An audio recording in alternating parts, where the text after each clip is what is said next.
అండి, ఈరోజైతే first time pizza taste చేయబోతున్నాను. మొన్న చెప్పాను కదా బెస్ట్ బేకరీ అని, అక్కడ పిజ్జా చాలా బాగుంటుందని నేనైతే పిజ్జా పోయి తీసుకొచ్చుకున్నాము. ఎలా ఉంటుంది ఏంటి అనేది మీతో షేర్ చేయబోతున్నాను. వెజ్ పిజ్జా అండి, ఏముందండి చూస్తే అది టేస్ట్ చేయలేదు ఇది టేస్ట్ చేయాలబ్బా అనుకుంటాం కదా. ఇప్పుడు ఏంటో ఫాస్ట్ ఫుడ్ అయితే నేను అన్నీ టేస్ట్ చేయబోతున్నాను. మొన్న మంచూరియా, ఈరోజు పిజ్జా. ఏంటో ఏం లేదు, only bun, cheese, capsicum, carrot ఇవన్నీ వేసి పెట్టినట్టుంది. నాకైతే అంతే, ఏమంటారు, ఏం లేక బన్ను తిన్నట్టు అనిపించింది నాకైతే.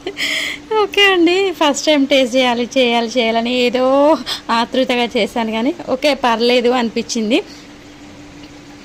చూడండి, నేను ఫాస్ట్ ఫుడ్ అంటేనే అలా చేస్తూ ఉంటాను. బర్గర్, పిజ్జా ఇలాంటివి ఎప్పుడు టేస్ట్ చేయలేదు. ఓకే అండి, పర్లేదు, బాయ్. మీరు ఎప్పుడైనా టేస్ట్ చేశారా? ఇలా ఉంది కామెంట్ చేయండి.